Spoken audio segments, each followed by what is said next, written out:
안녕하십니까. 개인 투자가들의 승리 투자를 위한 김기수 주식 더 스토리의 김기수입니다. 자, 지난 시간에는 글로벌 그린 뉴딜 시대와 관련돼서 유럽의 정책 부분 그리고 미국의 정책 부분에 대한 이야기를 했습니다. 자, 그러면 실질적으로 우리나라는 또 어떠한 모습이냐?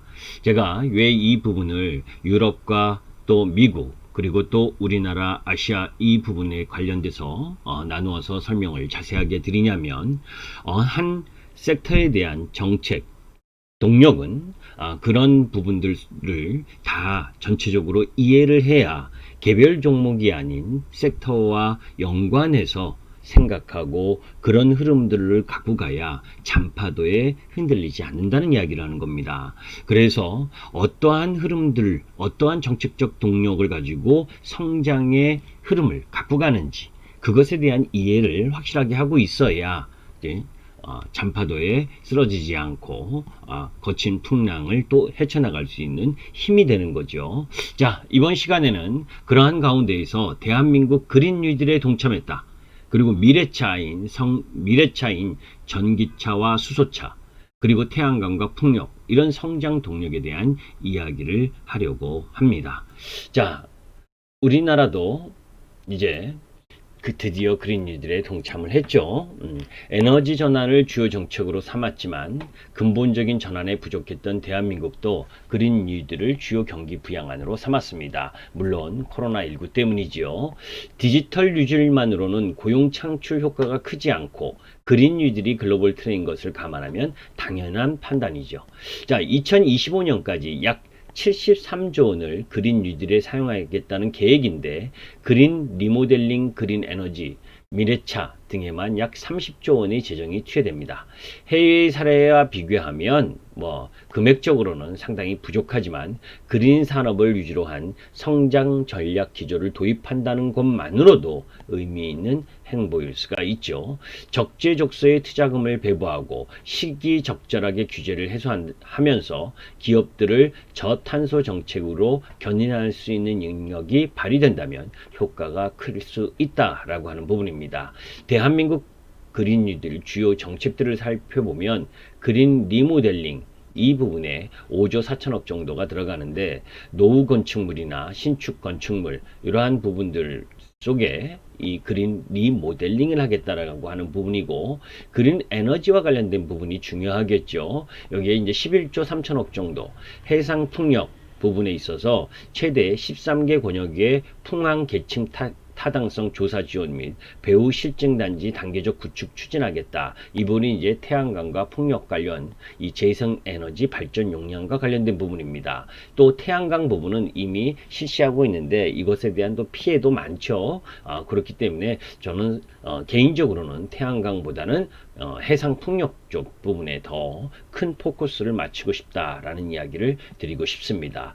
또 수소와 관련된 부분에 있어서는 생산부터 활용까지 전주기 원천 기술 개발 및 수소 도시를 조성하겠다라고 하는 부분에 그린 에너지 분야에 11조 3천억을 쓰겠다는 이야기고 친환경 미래 모빌리티 여기가 이제 진짜 전기차, 수소차, 이 노후 차량 대체 이런 부분들에 대한 부분을 쓰겠다라고 하는 부분이죠.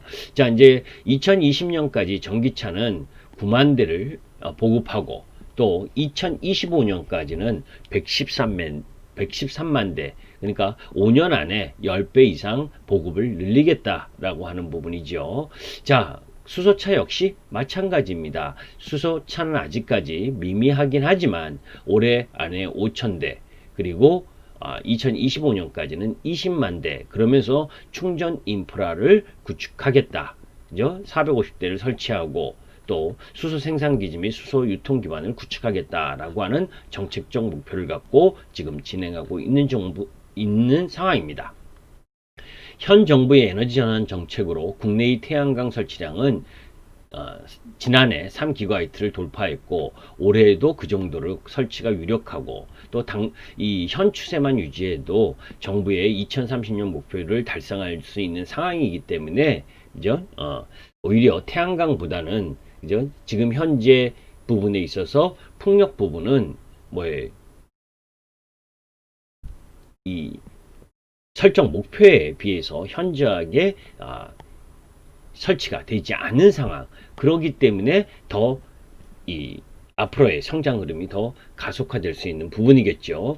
정부는 그린 리드를 통해 해상 풍력으로 해결하는 의지를 가지고 있다고 판단되는데 2030년까지 12기가와트 해상 풍력을 달성하겠다는 계획이고, 이 서남해 해상 풍력과 전남 해상 풍력, 울산 부위식 해상 풍력이 주력 프로젝트들이다. 해당 수역의 어민들과 이제 협상도 남아있고 하는 부분이기 때문에, 자, 이제 국내 태양광 설치량 추이를 한번 살펴보게 되면, 이 왼쪽이 태양광 설치량 추이고, 오른쪽이 풍력입니다.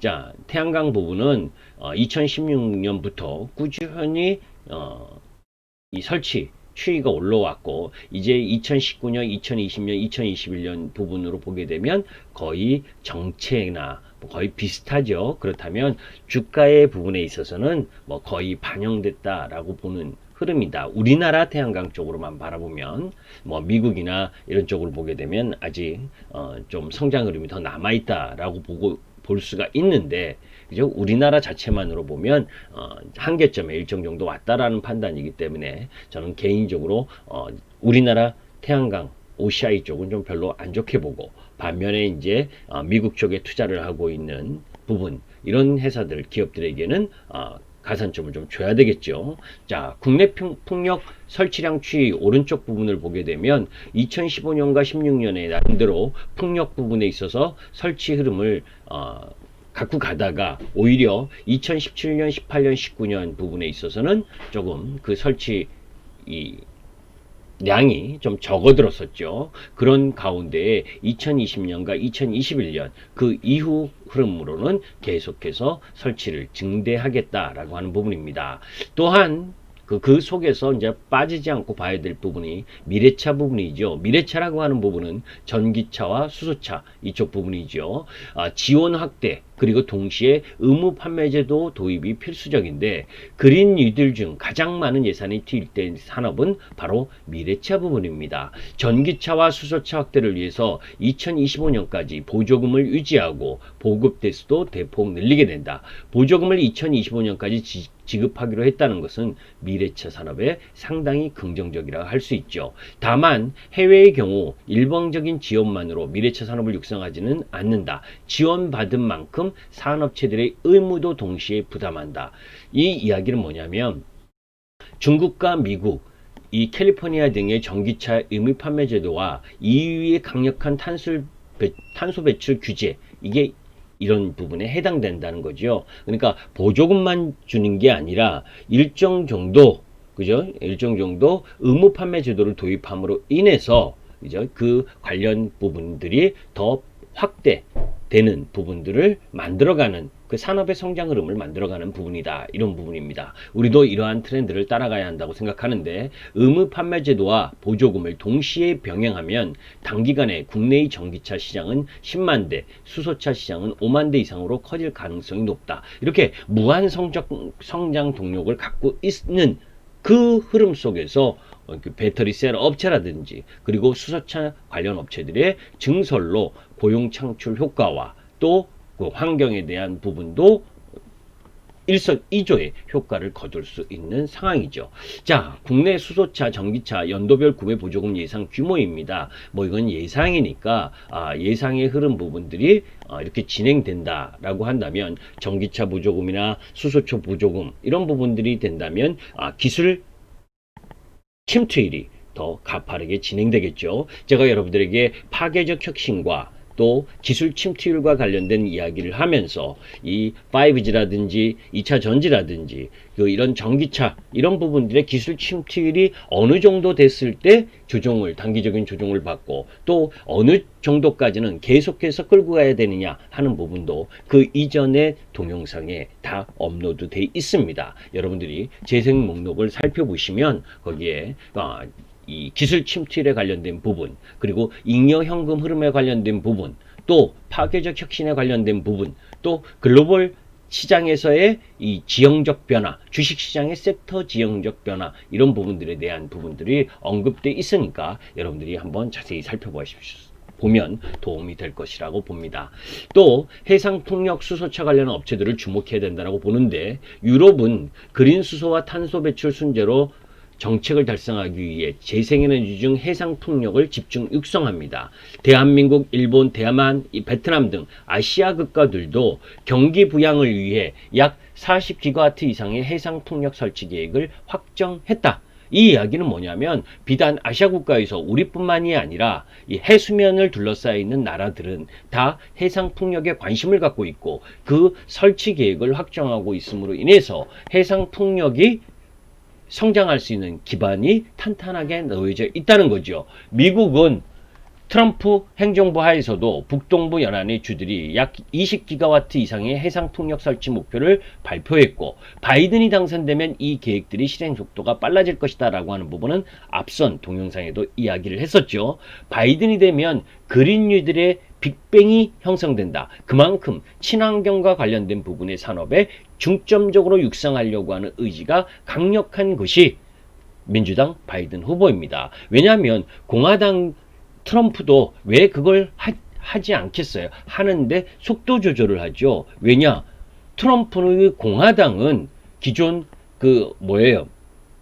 이런 중화학, 공업 그런 쪽에 지원을 받는 쪽이잖아요. 그죠? 그러니까 이 석탄이라든지 이 기존의 에너지원, 이 부분 산업에 자금을 받는 상황이기 때문에 미래 부분으로 가는 친환경과 관련된 이런 전기차 보조금도 연장하지 않으려고 하고 하는 부분들, 그런 부분들이 일정 정도 있었던 걸 여러분들이 알고 계실 겁니다. 파리 기후협약을 탈퇴한 것도 트럼프가 대선에 당선되고 나서 그쪽 업종, 에너지 업체라든지 이런 부분들에 대한 보온적 성격이 아니었냐, 저는 개인적으로 그렇게 생각을 하는데, 여튼 그렇다 한들, 누가 된다 한들 결국 글로벌 주 추세의 흐름을 바꿀 수는 없다는 거죠. 자, 왼쪽 그림은 미국 북동부 연안주들의 해상 풍력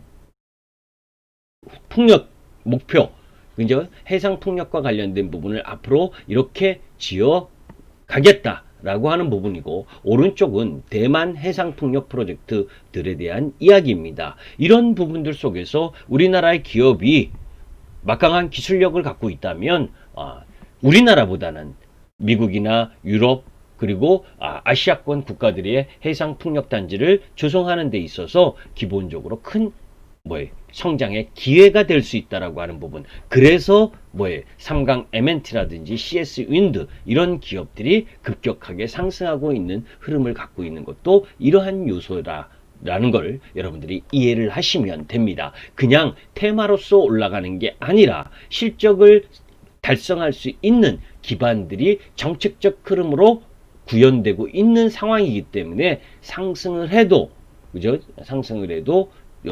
잠시 쉴 뿐이지 또다시 상승할 수 있는 힘을 갖고 있다라고 하는 부분입니다. 자, 미래차 산업도 글로벌 그린 뉴딜이 대표 수혜 업종이라는 건 앞선 두 번의 동영상을 통해서 이야기를 했습니다. 전기차 관련 업체들에 대해 긍정적인 시각을 유지할 수밖에 없고, 그런 가운데에서 더욱 부각될 수 있는 게 그린 뉴딜의 가장 하이라이트는 대한민국의 수소차 산업이라고 이야기를 했죠. 그죠? 그 이전까지만 해도 저는 사실 우리 현대차나 이쪽 관련 수소차에 사실 부정적인 입장이 조금 있었습니다. 왜냐하면 수소차의 기술력은 한국과 일본이 가장 우수하지만 글로벌 시장에 판매를 해야 되는데, 그죠? 이 EU라든지 유럽이라든지 미국 이런 글로벌 선진 국가들이 거기에 동참하지 않으면 마켓이 작아지고 그것에 대한 규제나 또 이런 부분이 강화될 수 있는 부분이 있기 때문에 한편으로는 조금 성장에 대한 의문을 갖고 있었었는데, 앞선 시간에 말씀드린 것처럼 유럽이라든지 특히 유럽이 수소와 관련된 부분에 있어서의 핵심 정책 흐름을 갖고 가면서 발전시키려고 하는 의지가 보여졌다라고 하는 부분, 이런 부분들이 결국 불확실성에 대한 수소차에 대한 불확실성을 EU가 완전히 제거해줬다. 그러면 수소차가 성장하려면 수소의 원활한 생산이 전제되어야 하고, 특히 그린 수소가 채택되어야 지속 가능하다. 그런 측면에서 다소 불안한 면이 있었는데 EU가 그린 수소 전략을 확정함으로써 수소차 등 수소 관련 산업이 2050년 탄소 배출 순 제로를 위해 반드시 필요한 산업이 되었고, 그렇다면 기술력 부분, 니콜라보다도 오히려 기술적인 부분에 있어서는 한국이나 일본이 더 앞서가는 기술을 갖고 있다라고 하는 부분, 이런 부분들의 메리트를 충분히 살린다면, 그죠? 전기차와 함께 각광받는 미래 그린 뉴딜의 대표 수요 업종이 될 수 있는 게 수소차라고 볼 수가 있고, 글로벌 수소차 시장은 2020년에서 2025년 연평균 66%의 고성장이 예상된다. 그렇다면 대한민국이 주도할 수 있는 가장 강력한 성장 동력원이 될 수 있다라는 걸 이 사고의 전환이 필요하다라는 판단이고, 그 사고의 전환 속에서 여러분들이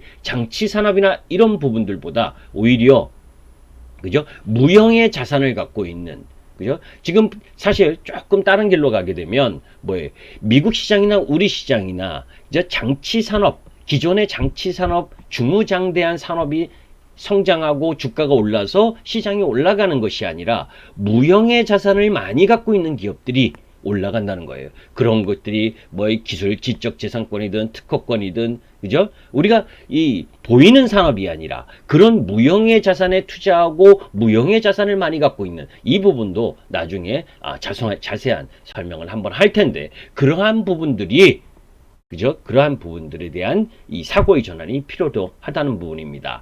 자, 전 세계 수소 관련 밸리체인 중에서 우리 업체들의 실적 가시성과 성장성이 제일 높을 것으로 판단되는 이 시점에서 글로벌 수소차 시장이 성장을 견인하고 있는 현대차와 현대모비스, 그리고 수소차에서 가장 중요한 스택의 핵심 소재인 멤브레인이 개발에 성공한 상하프론테크라든지, 그리고 수소 탱크를 공급하고 있는 일진 다이아, 일진 복합 소재가 최선호주자라고 할 수 있겠습니다. 그 외에도 많은 기업들이 있어요. 그 속에서 기술을 개발해내고 나름대로의 흐름들을 갖고 가는 부분들이 있기 때문에 여러분들이 글로벌 수소 관련 업체들이 주가 급등하는 형태 속에서 우리나라 기업들의 부분들을 한번 살펴볼 필요가 있습니다. 자, 수소차와 관련된 부분에서 몇 가지 구분해서 보게 된다면, 수소차 인프라와 관련된 부분은 EM코리아든지 NK 이런 부분들이 이제 수소 충전소와 관련된 업체이고, 또 부생수소와 관련된 부분은 현대제철, 그리고 또 전장 부품과 관련된 부분 S&T 모티브, 그리고 전장 구동 부품 모듈 쪽 부분에 있어서는 현대모비스, 전략 변환 모듈 부분에 있어서는 삼화전자, 또 공기 압축기 부분에 있어서는 뉴로스, 그리고 운전장치 쪽에서는 수소차 공조나 열관리 시스템 모듈의 환원 시스템, 그리고 PTC 히터나 COD 히터, 이 히터 쪽 관련 부분에 있어서 우리 산업, 그런 부분들이 있고, 또 연료 전지 스택 부분에 있어서는 연료 전지 모듈 부분에 현대모비스, 분리판 부분에 현대제철, 분리막 부분에 상하프론테크, 그리고 가스켓 부분에 동아화성, 또 수소 저장 장치 관련 부분에 있어서는 고압 수소 연료 탱크의 일진 다이아, 고체 저장 장치 쪽에 이지, 그리고 수소 제어 밸브의 유니크, 또 수소 센서나 수소 제어 밸브의 세정공업, 이런 구분되는 부분에 있어서 나름 필요한 부품이나 이 장치 부분에 있어서 관련 기업들이 있다. 이런 기업들에 대해서 여러분들이 한번 자세하게 나중 제가 시간이 되면 자세한 설명을 하겠지만, 또 여러분들도 나름대로 공부를 하시면서 그 기업들이 실적이 증가하고 있는지, 매출이 증가하고 있는지, 또 이런 관련 분야이긴 해도 그 분야에서 진입장벽이 나름대로 큰지, 그죠? 진입장벽이 커야 또 다른 경쟁 기업이 들어오기가 쉽지 않잖아요. 그죠? 또 그리고 그 속에서 계속성, 계속해서 매출을 낼 수 있는 흐름을 갖고 있는 분야인지, 이런 부분들에 대한 검증을 통해서 나름대로 공부를 하실 필요가 있다는 겁니다. 그냥 S&T 모티브가 좋다 해서 사는 것이 아니라, 그 S&T 모티브가 지금의 내연기관에서 수소차로 전이됐을 때 어떤 부분이, 구동모터의 어떤 부분이 매출로 인식될 수 있고, 그러한 부분들이 성장의 흐름을 갖고 갈 수 있는지, 그런 부분들에 대해서 보되 아직은 2차전지 배터리보다 수소차 부분은 뭐예요? 아직 매출의 가시성이 그렇게 크지 않잖아요. 그죠? 인프라를 구축하는 부분에 있어서는 뭐 매출이 인식된다 하더라도, 그러니까 속도에 대한 부분, 주가가 상승하는 부분에 있어서 추격 매수라든지 이런 부분보다는 눌림목, 그죠? 나름대로 기술적 차트 흐름들을 보면서 쉬어가는 타이밍에 물량을 모아가는 흐름들을 갖고 가는 그런 전략을 짤 필요가 있다라고 생각을 합니다. 그런 가운데에서 핵심 기업들에 대한 몇 기업에 대해서는 시간은 되는 대로 현대차나 현대모비스, 상하프론테크, 그리고 또 해상 풍력 관련된 부분에 있어서 CS 윈드나 삼강 M&T 이런 부분들의 종목, 주요 기업들에 대해서는 다시 또 설명하는 시간을 갖도록 하겠습니다. 여러분들과 함께하는 김기수 주식 더 스토리의 김기수입니다. 여러분들이 도움이 되셨다면 구독과 좋아요 부탁드립니다. 그것이 있어야 김기수가 힘을 낼 거 아닙니까? 그죠? 더 자세하고 더 알려지지 않는 이야기도 할 수가 있고 주식의 매수 포인트도 잡아줄 수가 있겠죠. 그죠? 그런데 뭐 빈약하면 그런 말이 줄어들고 그냥 일반적인 설명만 드릴 수밖에 없는 거고, 그죠? 예. 하여튼 도움이 되셨으면 구독과 좋아요 부탁드립니다. 감사합니다.